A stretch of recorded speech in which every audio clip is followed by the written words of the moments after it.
Waalaikumsalam. Silakan masuk. Ya, terima kasih. Silakan duduk. Kalau boleh tahu mbaknya namanya siapa ya? Nama saya Nadia Fahira. Gini mbak, sebelumnya mbak tahu saya tuh dari siapa? Dari teman atau nyari-nyari sendiri? Rekomendasiin dari teman. Direkomendasi dari teman.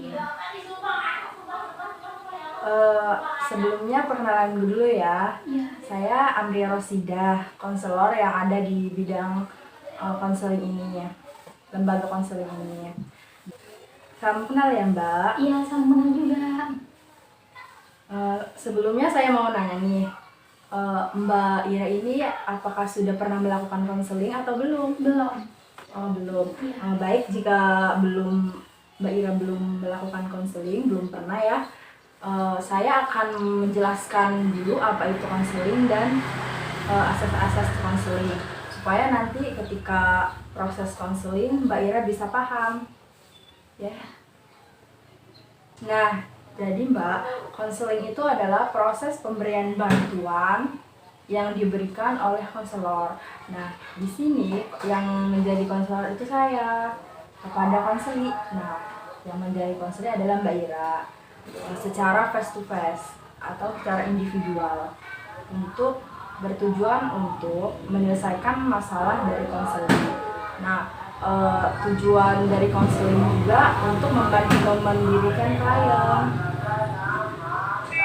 Sampai sini ada yang mau ditanyakan? Paham ya? Baik mbak, saya lanjutkan ya. Di dalam konseling ini ada beberapa asas. Yang pertama itu asas kerahasiaan. Nah, asas kerahasiaan ini menjadi asas kunci dalam konseling. Nah, di mana kami sebagai konselor itu akan menjaga rapat-rapat semua rahasia Mbak. Jadi Mbak bisa cerita dengan leluasa, Mbak bisa menceritakan apa saja yang Mbak rasakan, karena semuanya akan dijaga oleh konselor. Mbak nggak perlu khawatir kalau misalnya rahasia Mbak itu takut bocor atau menyebar kemana-mana. Kami sebagai konselor sudah memegang tanggung jawab ini, memegang asas kerahasiaan. Jadi kami akan menutup rapat-rapat semua rahasia Mbak. Apakah Mbak percaya? Alhamdulillah ya kalau Mbak percaya. Nah, asas kedua adalah yaitu asas kesukarelaan. Jadi sebelumnya saya ingin bertanya kepada Mbak Ira. Mbak Ira melakukan konseling ini sebelumnya disuruh, maksudnya dipaksa atau atas kemauan sendiri? Atas kemauan sendiri. Atas kemauan sendiri. Jadi Mbak Ira ini sukarela ya dalam melakukan konseling ini. Nah, asas yang selanjutnya adalah asas keterbukaan. Sebelumnya kan Mbak Ira ini sudah percaya sama saya, sudah percaya saya bisa menjaga rahasia Mbak Ira. Jadi saya harap Mbak akan terbuka untuk menceritakan semua masalah Mbak. Ya. Nah, asas yang terakhir ada asas keputusan berada di tangan klien atau di tangan konseling. Jadi pada hasil akhir nanti, apakah Mbak Ira ini mau menerima atau menolak, mau menjalankan atau tidak, itu terserah Mbak Ira. Kami tidak akan memaksa dan kami tidak akan memberikan tekanan apapun. Sampai sini ada yang mau ditanyakan Mbak? Iya. Paham ya? Alhamdulillah. Berarti Mbak sudah percaya pada saya dan Mbak siap terbuka ya? Iya. Kalau begitu, kira-kira apa nih yang mau Mbak ceritakan hari ini? Begini Mbak. Saya ingin Panggil ibu juga nggak apa-apa. Begini Bu, saya ingin menceritakan masalah saya yang sedang saya alami, dan masalah ini sudah lumayan lama saya alami. Boleh saya tahu permasalahan apa yang sedang Mbak Ira alami? Bagaimana ya Bu? Saya merasa bingung Untuk mulai ceritanya dari mana? Saya memahami apa yang Mbak rasakan. Namun, apakah permasalahan itu bisa dibicarakan bersama? Iya Bu, saya pikir juga begitu. Baik, bisa Mbak jelaskan? Jadi begini Bu, sudah lama ini saya merasa stres dan tertekan di rumah dengan keadaan sekarang ini. Boleh diceritakan lebih jelas lagi Mbak, kenapa Mbak merasa stres dan tertekan di rumah? Jadi gini Bu, sejak ada virus COVID melanda Indonesia, sistem pelajaran dilakukan secara daring kan, online. Dan hal itu sangat jauh berbeda dengan sistem pembelajaran yang dilakukan secara biasa kayak tatap muka gitu. Sehingga membuat saya sangat stres. Lalu kendala apa saja yang Mbak rasakan dalam pembelajaran online atau daring ini? Jadi kendalanya itu sistem belajarnya kan dilakukan pas di rumah.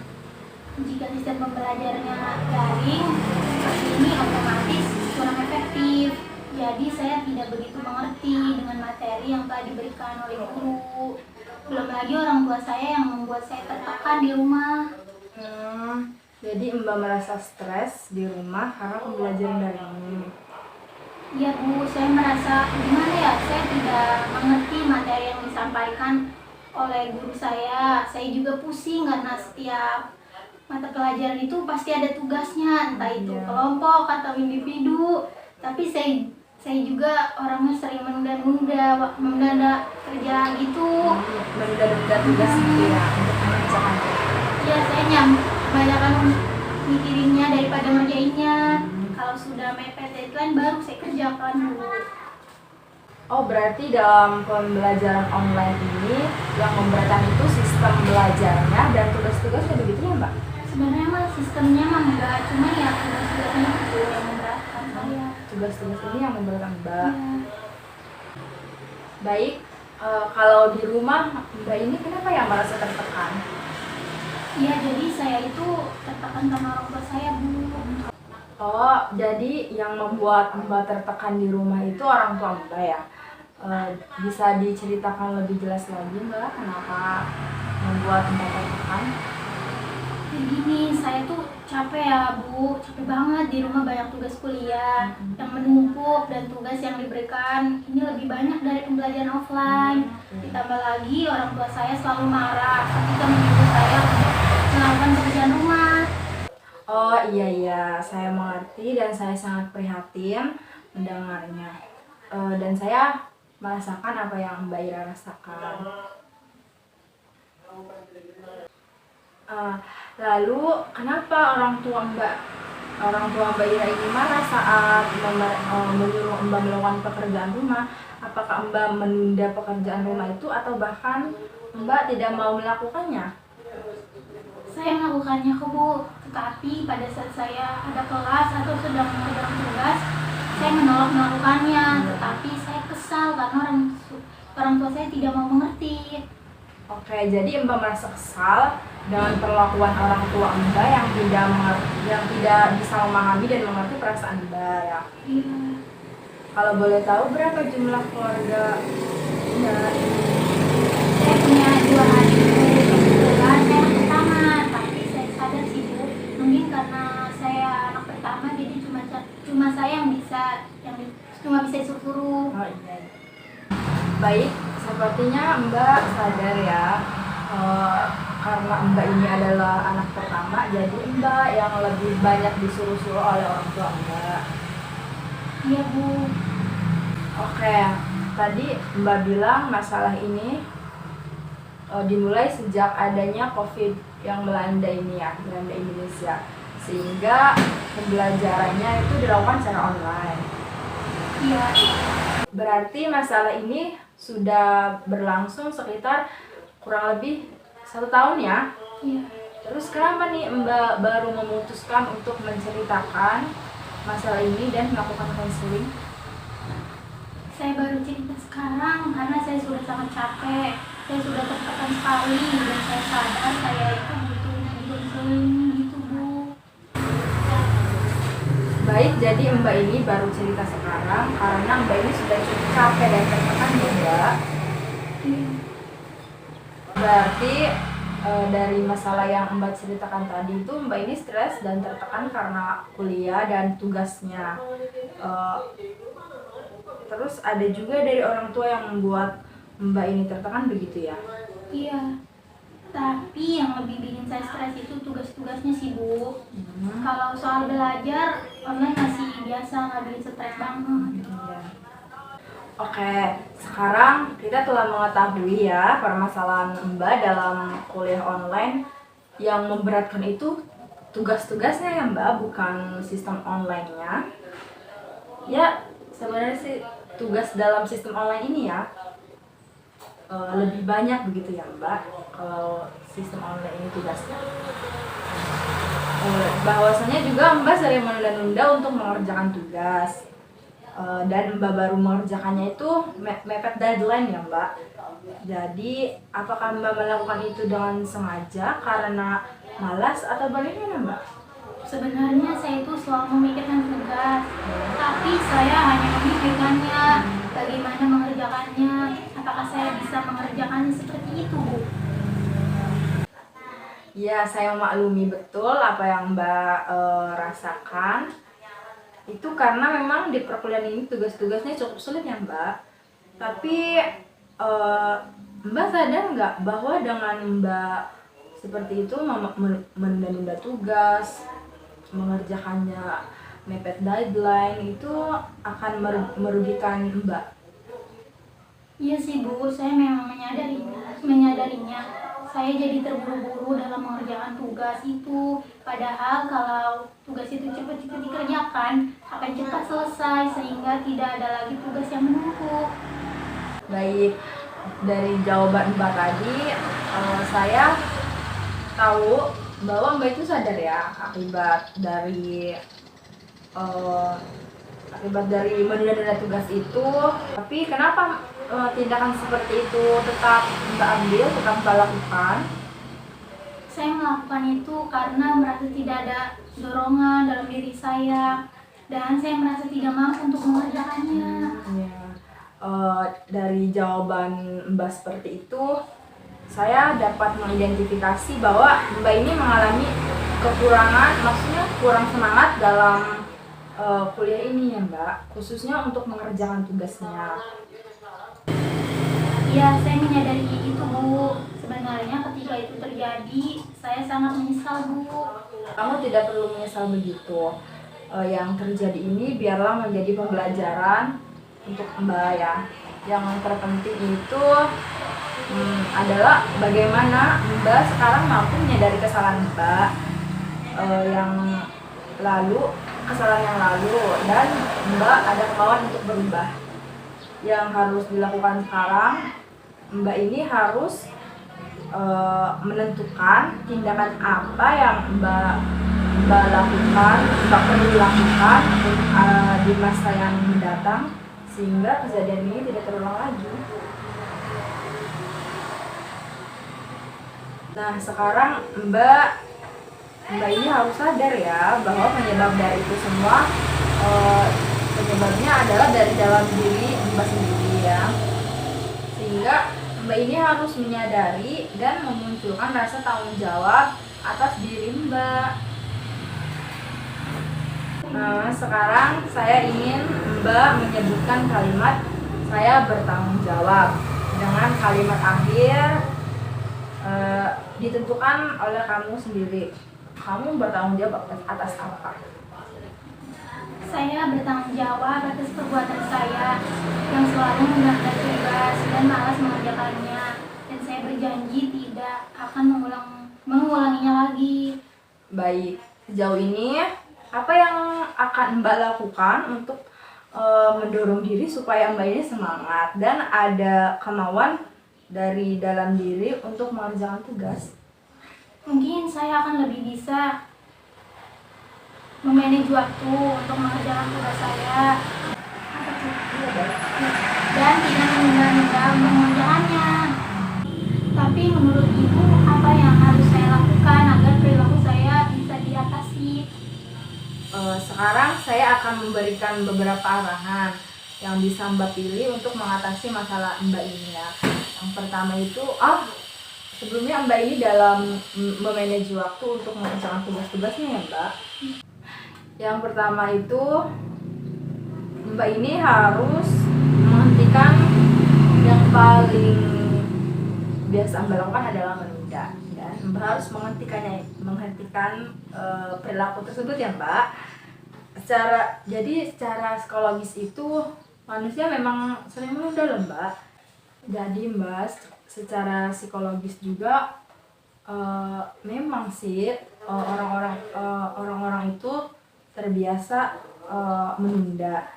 Mereka yang orang-orang menunda ini lebih merasa bersemangat saat mengerjakan pekerjaan ini atau tugas-tugas ini mendekati deadline ya Mbak, ketimbang mengerjakannya dari jauh-jauh hari. Kendati demikian, ini kebiasaan yang merusak Mbak.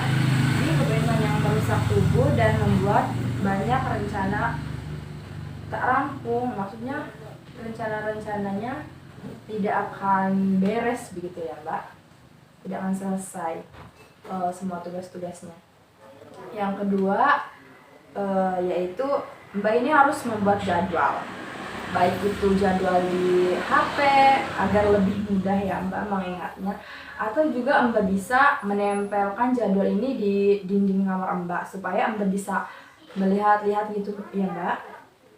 Yang ketiga itu Mbak membuat prioritas tugas mana dulu yang harus terlebih dahulu diselesaikan, dan nanti dilihat dari deadline-nya gitu ya Mbak.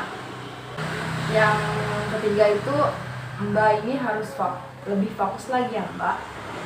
Sering kita itu kalau lagi ngerjain tugas di samping kita ada HP itu sering teralihkan ya fokus kita Mbak. Jadi usahakan saat mengerjakan tugas itu HP-nya jangan kelihatan dulu ya Mbak. Misalnya ditaruh di belakang laptop atau ditutupin gitu ya Mbak, supaya tidak terlihat. Yang kelima itu kita nggak boleh banyak mikir Mbak. Kita nggak boleh banyak mikir. Jadi selesaikan lebih awal. Tadi kan Mbak bilang hanya memikirkannya ya Mbak. Jadi kita harus menyelesaikannya lebih awal. Dan yang terakhir itu kita juga harus tidur yang cukup, jaga pola tidur kita supaya kita juga tidak sakit gitu ya Mbak. Kalau sering begadang kan nanti kita sakit. Baik, jadi hari ini apa nih yang Mbak dapat dari konseling hari ini? Dari konseling ini yang pasti saya dapat solusi dan saya lebih lega bisa menemukan solusinya. Ya, nah selain itu saya juga berterima kasih nih kepada Mbak karena Mbak sudah bisa memandirikan diri Mbak ya, sudah bisa menemukan solusinya untuk menyelesaikan masalah Mbak yang dibantu oleh saya. Terus bagaimana nih perasaan Mbak setelah melakukan konseling ini? Alhamdulillah saya sudah lebih merasa lega. Sudah lega ya Mbak? Iya. Jadi alhamdulillah ya Mbak, setidaknya Mbak ada yang bisa berubah dari dalam diri Mbak ya. Terima kasih ya Mbak atas konseling hari ini. Saya juga terima kasih kepada Mbak karena sudah berani terbuka untuk menceritakan masalah Mbak. Mungkin sesi konseling kali ini kita tutup ya Mbak. Terima kasih juga Mbak sudah percaya kepada saya untuk melakukan konseling ini pada saya. Terima kasih juga sudah membantu saya, Bu. Baik, kita tutup saja ya sesi kali ini dengan mengucapkan hamdalah. Alhamdulillahirabbil alamin. Baik, saya pamit dulu ya, Bu. Ya.